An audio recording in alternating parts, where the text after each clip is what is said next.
जर सस्पेक्ट असेल तर त्याला थेट कोविड पॉझिटिव्ह वॉर्डमध्ये आपल्याला शिफ्ट करायची टेस्ट होते, परंतु उपचार हे तातडीनं सुरू होतात, त्यावेळेस अशी अडचण येऊ शकते. परंतु आपण बेड मॅनेजमेंटची सिस्टम तयार केलेली आहे. त्यामध्ये ऑनलाईन प्रत्येक ठिकाणी किती बेड खाली आहेत त्याचा पूर्ण एक चित्र आपल्या समोर येतं आणि त्या अनुषंगाने आपण पेशंट रेफर करू शकतो. याशिवाय अँब्युलन्सचं सुद्धा ऑनलाईन आपण एक मॅनेजमेंटचं सॉफ्टवेअर हे तयार करतोय. त्यामध्ये अँब्युलन्सेस कुठे अवेलेबल आहेत, त्यांना किती वेळ लागेल आणि एक अँब्युलन्सला जर वेळ लागत असेल तर किती अंतरावरती दुसरी पर्यायी अँब्युलन्स आहे हे आपण त्या ठिकाणी बघू शकतो. आता यात महत्त्वाचा मुद्दा आहे, नागरिकांना आज जे माझं आव्हान राहील की सोशल हायजीन आपण ही ठेवली पाहिजे. म्हणजे मास्कचा वापर, सार्वजनिक ठिकाणी गर्दी न करणे, रस्त्यावर न थुंकणे, या गोष्टींचा वापर अतिशय काटेकोरपणे करणं आवश्यक आहे. आपण कितीही ऑक्सिजन बेडची सुविधा केली तरी सुद्धा आपला पूर्ण कोविडचं जे पुढचं प्रोग्रेशन आहे ते या सोशल हायजीनवरच अवलंबून राहणार आहे.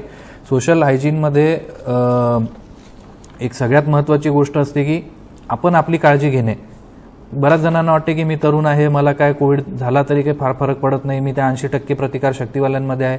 परंतु आपल्या घरामध्ये असतात, आई वडील असतात, लहान मुलं असतात, त्यांना म्हणून धोका निर्माण करतो. परंतु तो इन्फेक्शन झालं आणि शेवटी तो त्या आजींचा आला. तो तरुण मुलगा जरी आज बरा झाला असला तरी त्याने तो ट्रान्समिटर म्हणून किंवा तो स्प्रेडर म्हणून ती एक भूमिका त्याच्याकडनं झाली आणि शेवटी त्याचं नुकसान त्या परिवाराला आणि या पर्यायाने आपल्या सगळ्यांना, आपल्या जिल्ह्याला भोगावं लागलं. सर्वे जेव्हा आपल्याकडे होतो तेव्हा त्या सर्वेमध्ये आपण पूर्ण सहकार्य करणं अपेक्षित आहे. एक उदाहरण मी सांगू इच्छितो, शहरी भागातलं आहे, नगरपालिका क्षेत्रातलं. मी जेव्हा सर्वेची पाहणी करायला गेलो तर एक वयस्कर गृहस्थ होते, त्यांनी सांगितलं की मला कुठलाच विकार नाही आहे. मग शेजारच्या मुलानं एक येऊन कानात सांगितलं की यांना बीपीचा त्रास आहे, 15 दिवसांपूर्वी मी यांना बीपी वाढला म्हणून दवाखान्यात घेऊन गेलो होतो. तेव्हा मग त्यांनी मान्य केले की मला ब्लड प्रेशरचा त्रास आहे. आम्ही नोंद केली, त्यांचा सर्वे केला आणि त्या सर्वेमध्ये ते पॉझिटिव्ह आढळून आले.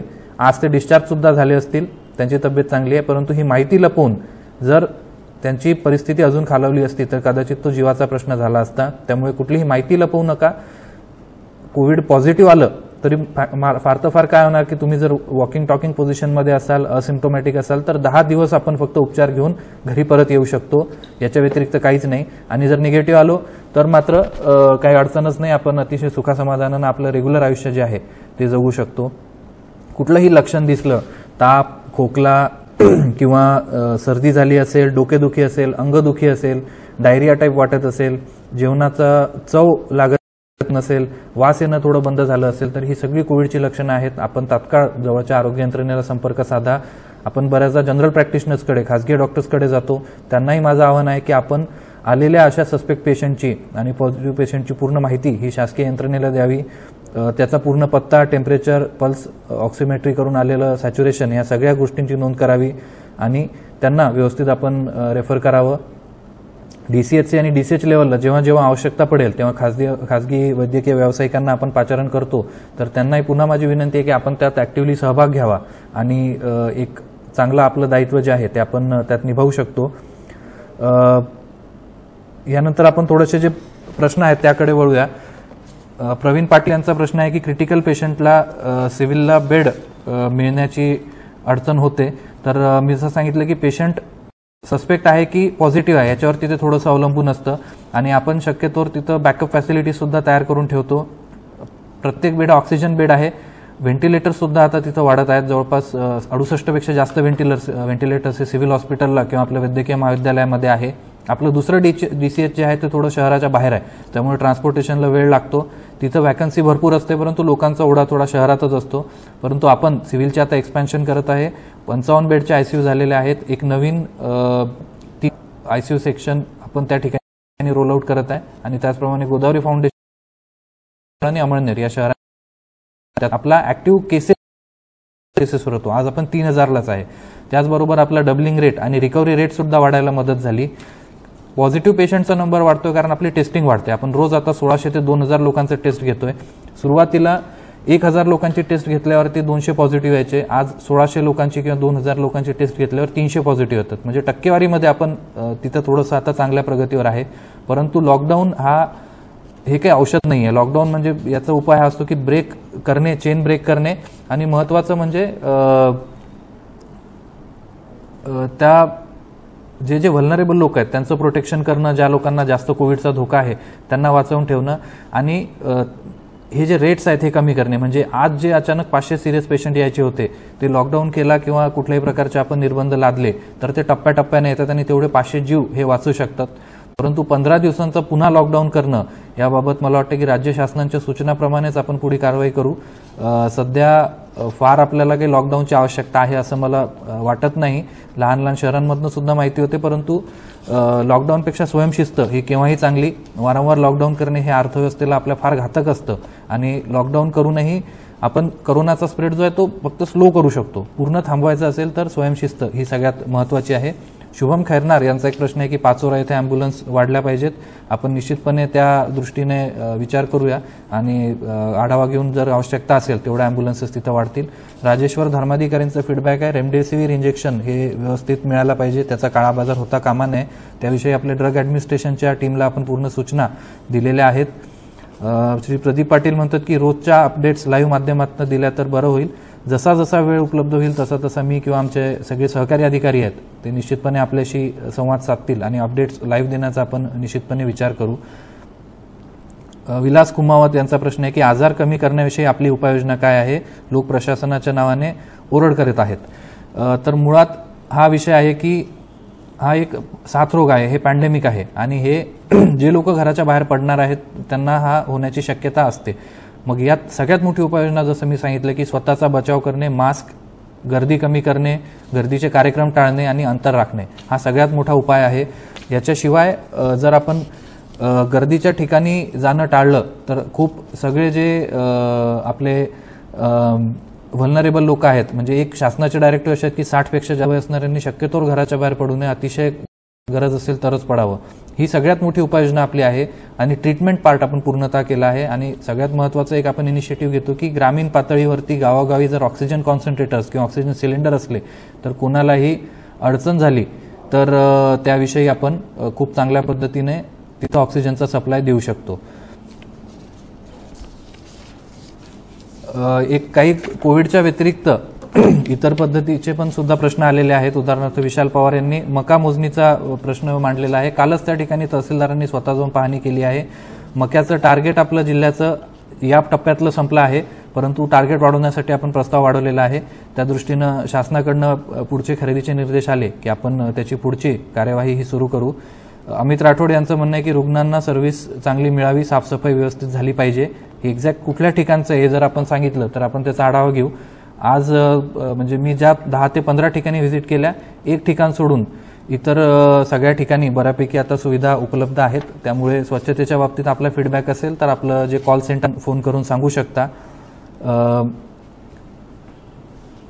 खूप जणांचा पॉझिटिव्ह अभिप्राय पण येत आहेत. उमेश पाटील आहेत, अक्षय पाटील आहेत, आपल्या सगळ्यांचा धन्यवाद. अनेकही बरेच जण आहेत. DJ शिवा यांचं म्हणणं आहे की महापालिकेमध्ये अजून चांगल्या पद्धतीने कंट्रोल आवश्यक आहे. तर त्या ठिकाणी आपली सगळी यंत्रणा व्यवस्थित काम करत आहे. महापालिकेमध्ये यंत्रणा कमी आहे आणि त्यांच्यावर चॅलेंज खूप मोठं आहे, परंतु आपण जिल्हा प्रशासन म्हणून त्यांना पूर्ण सहकार्य करून हे अचीव करू शकतो की महापालिका क्षेत्रामध्ये चांगला कंट्रोल आपल्याला करण्यात येईल. मनू निळे यांचं म्हणणं आहे की अफवा लोक पसरवत आहेत त्यांच्यावर गुन्हे दाखल झाले पाहिजेत. निश्चितपणे ही वेळ काही गंमत करण्याची किंवा अफवा पसरवण्याची नाही आहे. अतिशय सिरियसली या सगळ्या गोष्टींकडे आपण बघायला पाहिजे. कोविड हे एक षडयंत्र आहे, त्यात 1.5 लाख रुपये मिळतात, अशा काहीतरी एक थातूरमातूर गोष्टी समाज माध्यमांवरती पसरवल्या जातात. मी हे स्पष्ट करू इच्छितो की प्रत्येक वाढलेली केस हे ॲक्च्युली प्रशासनावरचा आर्थिक आणि फिजिकल ताण वाढवत असते. आपल्याला सगळ्यांना माहिती आहे की गव्हर्नमेंट कर्ज काढून काढून पगाराची आणि इतर व्यवस्था ही करत आहे. याविषयी वरिष्ठ पातळीवर नाही आपल्या सगळ्यांना माहिती दिलेली आहे. पर केस 1.5 लाख वगैरे असं कुठलंच काही नाही आहे. महत्त्वाचं पॉझिटिव्ह होतं त्यांना मी पुन्हा आवाहन करतो की आपण चला DCH मध्ये जो व्यक्ती ऑक्सिजनसाठी स्ट्रगल करतोय आणि ज्याला ऑक्सिजन मास्क दिल्यावरच तो शांत होतोय, अशा लोकांची परिस्थिती आपण समक्ष बघा, म्हणजे आपल्याला लक्षात येईल की याच्यामागं याची गंभीरता काय आहे आणि कुठला असा रोग आहे आजपर्यंत की ज्यामध्ये मोठे मोठे सेलिब्रिटीज, राजकीय मंडळी असतील, वरिष्ठ अधिकारी असतील आणि सगळ्यात महत्त्वाचं डॉक्टर स्वतः त्या पेशंटपासून जर इन्फेक्ट होत असतील. अनेक डॉक्टरांचा मृत्यू झालेला आहे. मी हे सांगू इच्छितो की आपल्या जिल्ह्यामध्ये 2 वरिष्ठ आरोग्य अधिकारी हे स्वतः आज कोविडशी लढत आहेत. एक जण त्यातला व्हेंटिलेटरवर आहे, मी नाव सांगणार नाही, पण हे जर फक्त थोटांड असलं तर का डॉक्टर्स का मग आजारी पडतील. या सगळ्यांचा आपण विचार करणं हे आवश्यक आहे. सचिन कुमावत यांनी चांगला फीडबॅक दिला आहे, त्यांना आम्ही धन्यवाद देतो. भुसावळमध्ये डॉक्टर बाबासाहेब आंबेडकर हॉस्टेल आहे, तिथे पीपीई किट नाही. तर मुळात हे CCC आहे.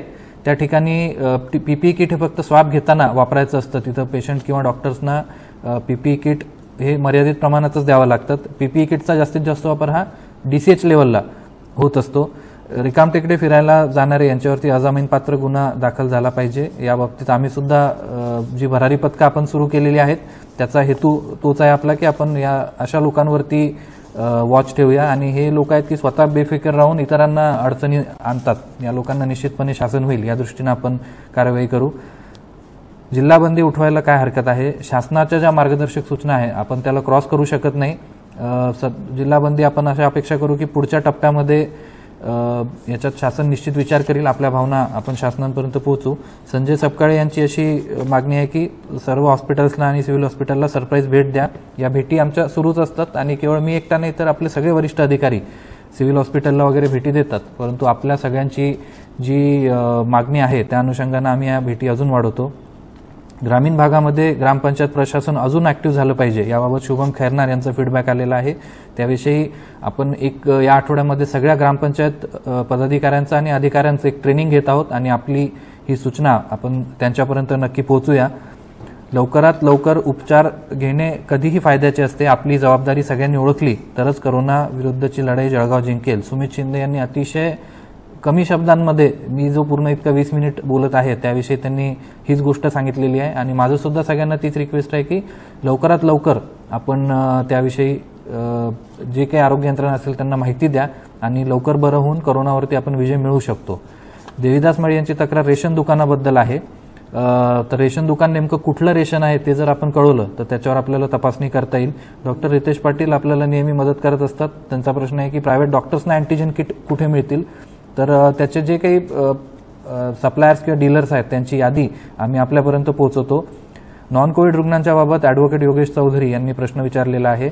नॉन कोविडच्या बाबत मी सांगू इच्छितो की लवकरच आपली शासकीय आयुर्वेदिक महाविद्यालयामध्ये एक फुल फ्लेज नॉन कोविड फॅसिलिटी सुरू होणार आहे. आपलं शासकीय वैद्यकीय महाविद्यालय हे कोविड झाल्यामुळे त्यात थोडीशी सुरुवातीच्या काळामध्ये अडचण झाली. परंतु आयुर्वेदिक महाविद्यालय आपलं आहे, शहरात असल्यासारखंच आहे. शहरापासून थोडंसंच बाहेर आहे, 3 किलोमीटर साधारण त्याचं अंतर आहे. आणि तिथं एक फॅसिलिटी आपली या आठवड्यामध्ये जर सुरू झाली तर मला खात्री आहे की नॉन कोविडमध्ये बेसिक ज्या सगळ्या सर्व्हिसेस आहेत त्या सगळ्या आपण त्या ठिकाणी देऊ शकू. हक्काची अशी शासकीय फॅसिलिटी आपण लवकरच सुरू करत आहोत. गुंजन लोढा यांचं म्हणणं आहे कंटेनमेंट झोनमध्ये लोक काळजी घेत नाहीत. माझा सुद्धा हाच अनुभव आहे. अनेक ठिकाणी लोकांना जाऊन आपण तिथं थोडंसं प्रबोधन करत आहे. वेळप्रसंगी कारवाया सुद्धा कराव्या लागत आहेत. परंतु कंटेनमेंट झोनमध्ये जर आपण तेवढा वेळ कालावधीमध्ये काळजी घेतली तर निश्चितपणे तो झोन क्लिअर होऊन जातो. मी अनेक झोन्स आपल्याला सांगू शकतो खूप चांगल्या पद्धतीने पाडले गेले आणि ग्रामीण भागात सुद्धा. आणि ते 28 दिवसात डिनोटिफाय झाले. पुन्हा त्या भागामध्ये पेशंट आला नाही. ते लोक आज आपलं नॉर्मल जीवन व्यतीत करत आहेत. जितेंद्र कोतवाल यांचं म्हणणं आहे की अत्यावश्यक सेवा वगळता इतर 4 चाकी वाहने सोडून फक्त दुचाकीत जाण्याची परवानगी द्यावी. मी पुन्हा एकदा सांगू इच्छितो की राज्य शासनाच्या ज्या गाईडलाईन्स आहेत आपण त्याला काही क्रॉस करू शकत नाही, परंतु आपल्या भावना राज्य शासनाला देतोय. लीलाधर सपकाळेंचं म्हणणं आहे की स्वॅबचा रिपोर्ट यायला उशीर होत आहे. स्वॅबचा रिपोर्ट हा सुरुवातीला आपण जिल्ह्याच्या बाहेर जेव्हा पाठवायचो तेव्हा फार वेळ लागायचा. आजही आपण काही सॅम्पल्स हे नाशिक किंवा पुण्याला पाठवतो. त्या सॅम्पल्सला एक 36 ते 40 तास लागतात. परंतु जिल्ह्यामध्ये ज्या सॅम्पल्सची टेस्टिंग होते त्यांना हार्डली 24 तासामध्ये रिझल्ट येतो. वेळप्रसंगी 36 तास. अडचण फक्त होते की ज्या वेळेस तो पेशंटचा स्वॅब इनकन्क्लुझिव्ह येतो किंवा त्यात काहीतरी इतर व्हायरल कंटॅमिनेशन येतं तेव्हा तो रिस्वॅब घ्यावा लागतो. आणि याच्यावर उतारा एकच आहे की अँटीजन किट्समुळे आपण 2 तासामध्ये पॉझिटिव्ह की निगेटिव्ह डिटेक्ट करू शकतो. अर्थात जर लक्षणं असतील आणि निगेटिव्ह आले तर त्याचा पुन्हा स्वॅब घ्यावा लागतो. तो प्रोटोकॉलचा भाग आहे आणि अँटीजन किट्सनं मला खात्री आहे की लवकर आपल्याला पडेल. अभिषेक जैन यांचं म्हणणं आहे की कोविडच्या बाबतीत आम्ही समाधानी आहोत, परंतु अर्थव्यवस्थेच्या बाबत अजूनही आपल्याला बरंच काही करायचं आहे. शॉप्स 122 दिवस बंद आहेत. याबाबत राज्य शासनाच्या गाईडलाईन्स आजपर्यंत होत्या कॉम्प्लेक्सेस बंद करण्याच्या.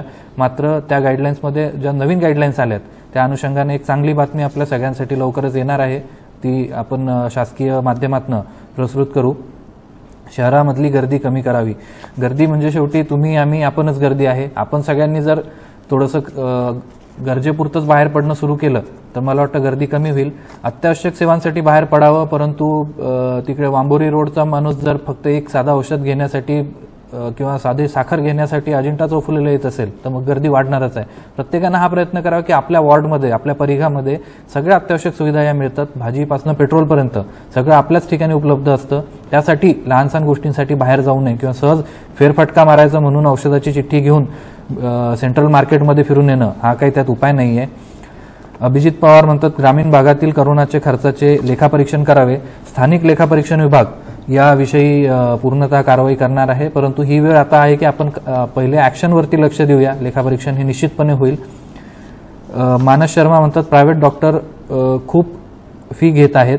तर प्रायव्हेट डॉक्टर्सच्या बाबत आपण हे आधी स्पष्ट केलं आहे की कोविडच्या बाबत ही सगळ्या ज्या खासगी आस्थापना आहेत, तर आपण सगळ्यांनी जर आपल्याला फीची अडचण असेल तर शासकीय इकडे संदर्भित व्हावं. शासकीयमध्ये आपण मोफत सगळ्या सुविधा उपलब्ध करून देत आहोत. कोविडच्या बाबतच्या आपले 2 मोठे सेंटर्स त्या ठिकाणी ऑपरेट होत आहेत. मेडिक्लेमच्या बाबतीत सुद्धा आम्ही मार्ग काढू, इन्शुरन्स आणि इतर ठिकाणी. साईनगर परिसरात रुग्ण पॉझिटिव्ह आला आहे, त्याची सॅनिटायझेशन वगैरे प्रक्रिया आपण आता सुरू करतोय. एक थोडासा वैयक्तिक प्रश्न आहे. विजय पाटील यांनी विचारलाय की आपण पदभार स्वीकारला तेव्हा जळगाव जिल्ह्यातील करोनाचे आवाहन आणि आपल्या मनातील भावना काय. हे मला वाटतं मी थोडा हा प्रश्न शेवटी राखीव ठेवतो.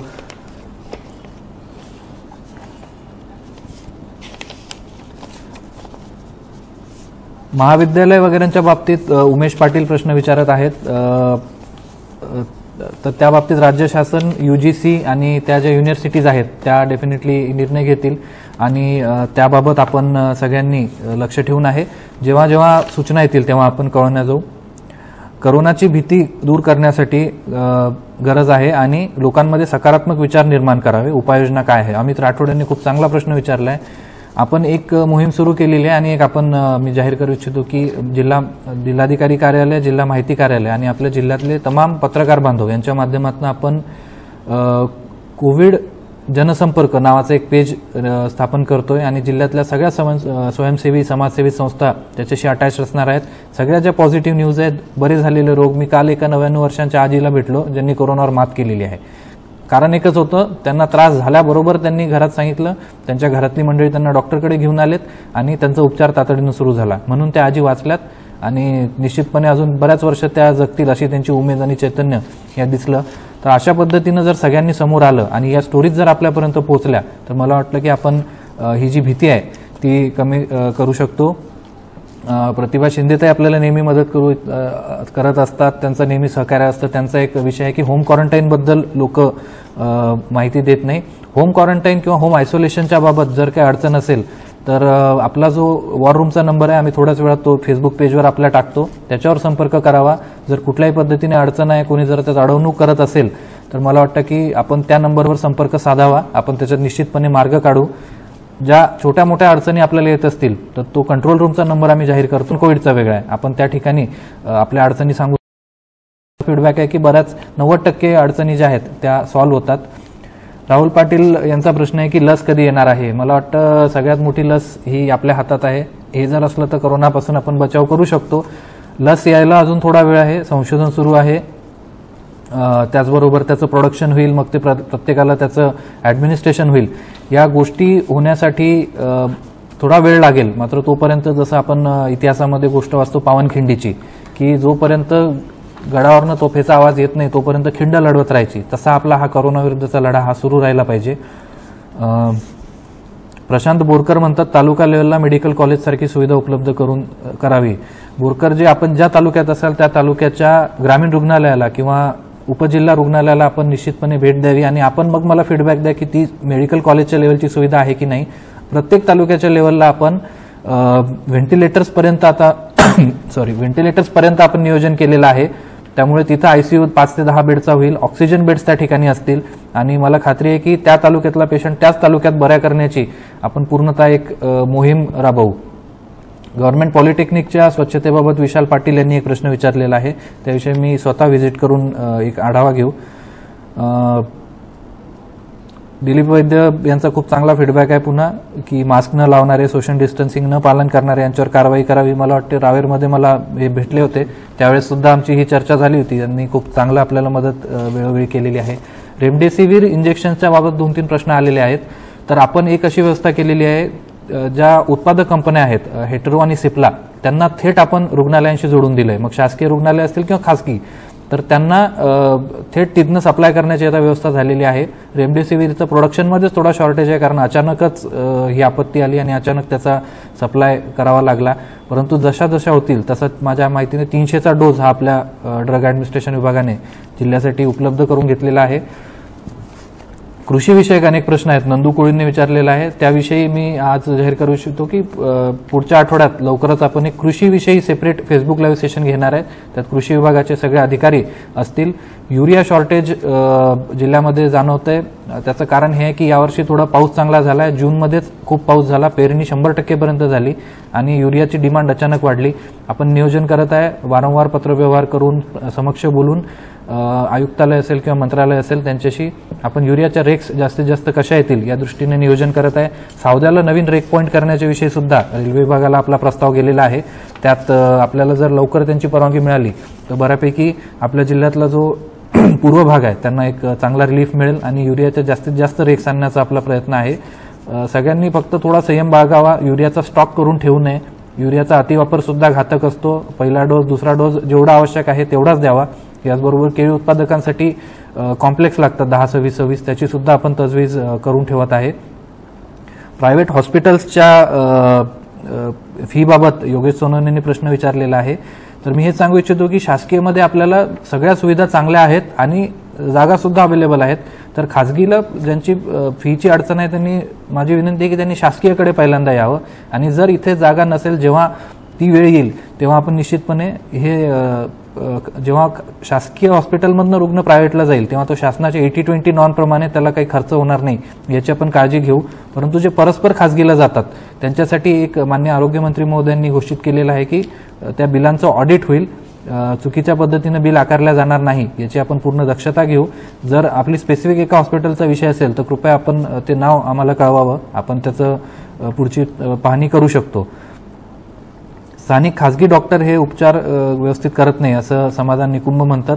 हे काही डॉक्टर्सच्या बाबतीत कदाचित हा प्रश्न असेल, परंतु मोरऑरलेस बऱ्यापैकी खासगी वैद्यकीय व्यावसायिकांनी आपल्याला खूप चांगला सपोर्ट दिलेला आहे. त्यांच्या मदतीमुळे सुद्धा आपण खूप अचीव केलेला आहे. परंतु जे डॉक्टर्स करत नाहीत त्यांना माझी पुन्हा एकदा विनंती आहे, आवाहन आहे की आपण याला एक राष्ट्रीय आपत्ती समजून आणि एक सामाजिक आपलं दायित्व समजून याविषयी चांगलं काम करावं. प्रखर मेहतांना मी सांगू इच्छितो की ई पास अजून रिक्वायर्ड आहे, जोपर्यंत शासन स्पष्टपणे सांगत नाही तोपर्यंत आपल्याला नाही.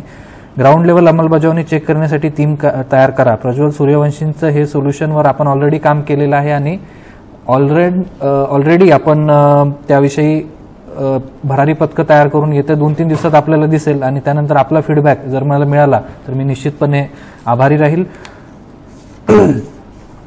खूप जणांचे पॉझिटिव्ह रिप्लायज येत आहेत. आता प्रश्नांचं उत्तर देता देता मला वाटतं हे पॉझिटिव्ह रिप्लायजना सगळ्यांना उत्तर देणं हे नाही. मी सगळ्यांना एकदाच सामायिक धन्यवाद करू इच्छितो.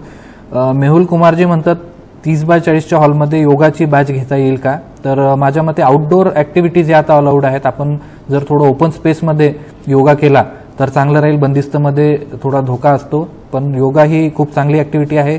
जे घरगुती उपाय सांगितलेले आहेत, योगा, श्वासाचे सगळे जे प्राणायाम वगैरे इतर व्यायाम आहेत ते, गरम पाणी पिणे, वाफ घेणे, ह्या गोष्टी आहेत की या बऱ्याच प्रमाणात आपल्याला रिलीफ देऊ शकतात, आपली प्रतिकारशक्ती वाढवतात. या सगळ्यांनी अनुसरल्या तरी सुद्धा आपण एक खूप चांगला त्यात लढा देऊ शकतो. नामदेव पाटील यांनी मार्केट नियमावलीची माहिती विचारली, त्यांना आपण लेखीमध्ये आम्ही आता ती नियमावली थोड्या वेळात प्रस्तुत करत आहे. स्मशानभूमीच्या बद्दल निखिल शर्मांचा प्रश्न आहे, तो सुद्धा मी नोंद घेऊन त्याबाबत एक पाहणी करूया. पथनाट्यद्वारे ग्रामीण भागामध्ये जनजागृती करावी, रेहान खान म्हणतात आहे. गर्दी न होता पथनाट्य जर आपण करू शकलो तर निश्चितपणे खूप आपल्याला मदत होईल. दीपक लहाने म्हणतात होम क्वारंटाईनसाठी मेडिसिन हवी, आपण कुठल्या भागात आहे ते जर आपण थोडं कळवलं तर निश्चितपणे आपण त्या दृष्टीने आपल्याला मदत करण्याची पूर्ण आपली भूमिका आहेच. मला वाटतं आता बऱ्यापैकी प्रश्न कव्हर झालेले आहेत, तेच प्रश्न सुद्धा काही रिपीट होतात आहे. सगळ्या प्रश्नांना उत्तर देणं थोडा वेळेचा अभाव आहे, परंतु एक शेवटी हे सांगू इच्छितो आणि एक जो राखीव प्रश्न होता की जेव्हा जिल्ह्याचा कार्यभार स्वीकारला, खरं तर मी त्यावेळेस सांगलीला जिल्हा परिषदेचा मुख्य कार्यकारी अधिकारी म्हणून काम करत होतो. अचानकच इथं जॉईन होण्याचा आदेश मिळाला. परंतु जळगाव जिल्हा हा मला म्हणजे माहिती आहे की खूप सांस्कृतिक आणि ऐतिहासिकदृष्ट्या अतिशय नावाजलेला आणि खूप चांगली ऐतिहासिक पार्श्वभूमी असलेला जिल्हा आहे. या जिल्ह्यामध्ये काम करायला मिळणं हेच एक फार मोठा गौरव असतो माझ्यासारख्या अधिकाऱ्यासाठी. त्यात अशा कठीण प्रसंगामध्ये काम करण्याची संधी मिळणं ही अजून एक महत्त्वाची बाब होती आणि मला वाटतं की एक सुरुवातीपासूनच थोडासा सकारात्मक अप्रोच ठेवून कुठल्याही प्रकारचं जरी आव्हान आलं तरी आपण सगळे मिळून त्याला पार करू शकतो. सांगलीमध्ये सुद्धा जिल्हा परिषदेला काम करत असताना लोकसहभाग आणि स्वयंसेवी संस्था या सगळ्यांच्या माध्यमातून खूप चांगलं काम करता आलं होतं आणि मला खात्री की त्याच्याहूनही चांगला रिस्पॉन्स हा जळगाव जिल्ह्यामध्ये पहिल्या 1 महिन्यातच मिळत आहे. म्हणजे अगदी अशक्यप्राय वाटणारी गोष्ट 600 ऑक्सिजन बेड्स 1 महिन्याच्या आत 15 वेगवेगळ्या ठिकाणी तयार करणं मला वाटतं हे राज्यात काही देशात कुठंच झालं नसेल. हा एक वेगळा जळगाव पॅटर्न आणि याचा ओरिजिनल होता चोपडा पॅटर्न. चोपडामध्ये सुरुवात झालं, त्यानंतर प्रत्येक ठिकाणी लोक समोर आलेत. आम्ही फक्त आवाहन करण्याची देर आणि लोकांनी रिप्लाय दिला. प्रायव्हेट कोविड केअर सेंटर्स आपल्याकडे सुरू झालेत. मग केशव स्मृती प्रतिष्ठान आहे, जितो इंटरनॅशनल आहे, इकरा युनानी मेडिकल कॉलेजने एक अद्ययावत DCHC सुविधा आपल्याला अतिशय कमी वेळेत उपलब्ध करून दिली. त्याचबरोबर इतरही ठिकाणी सन्मान्य लोकप्रतिनिधी मान्य मंत्री महोदय यांचं नेहमी मार्गदर्शन राहिलं. त्यांनी स्वतः समोर येऊन या गोष्टी केल्यात, लोकांमध्ये मिसळून वैद्यकीय त्यांचा धन्यवाद देण्यासाठी कुठलेही शब्द माझ्याकडे नाहीत. बरेच जण असे आहेत की जे आपलं नाव समोर न येऊ देता मदत करतात. अशाही अनाम कोविड योद्ध्यांचं मी आज आभार मानतो. आणि एकच शेवटी आपल्याला सांगू इच्छितो की हे कोविडचं संकट आहे, हे अजून थोडा वेळ आपल्याला झेलावं लागणार आहे. ही टेस्ट मॅच आहे, 2020 मॅच नाही. टेस्ट मॅचमध्ये खंबीरपणे पिचवर उभं राहावं लागतं. पिच थोडीशी कठीण आहे, बाउन्सर्स आहेत, यॉर्कर्स आहेत, परंतु आपण तगडे बॅट्समन आहोत हा विश्वास आपण सगळ्यांनी ठेवला पाहिजे. आणि एक टीम म्हणून जर आपण काम केलं आणि समुदायाचा जर सक्रिय सहभाग असेल तर निश्चितपणे आपण यात चांगली प्रगती करू शकतो. आणि आपण जर सगळ्यांनी एक मनाशी ठरवलं, सोशल हायजीन पालन केलं, लवकरात लवकर डिटेक्शनसाठी मदत केली, थोडीही जसं सुरुवातीला हिवतापाची मोहीम होती, येता कणकण तापाची तपासणी करा रक्ताची, जेव्हा मलेरिया खूप प्रादुर्भाव होता तेव्हा असं म्हटलं जायचं. आज म्हणू येता कणकण तापाची तपासणी करा कोरोनाची. तपासणी लवकर होते, अँटीजन टेस्टनं 2 तासात रिझल्ट येतो आणि बरं सुद्धा आपण होतो. तर एवढ्याच अपेक्षेसहित मी आजचं हे सेशन थांबवतो. लवकरच आपण कृषीच्या विषयी एक सेशन घेऊ, त्यावेळेस त्या विषयांवरती निश्चितपणे आपण उहापोह करू.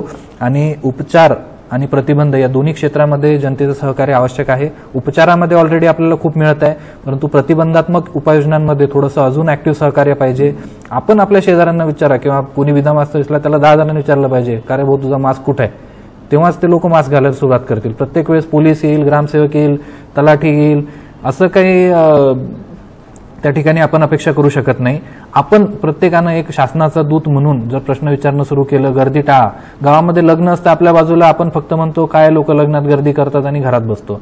स्वतः त्यांना सांगा, आपले ओळखीचे असतात, विनंती करा की दादा नका करू गर्दी. 50 लोकांच्या वर जरी आपण बंधन असलं तरी कमीत कमी लोकांना बोलवा.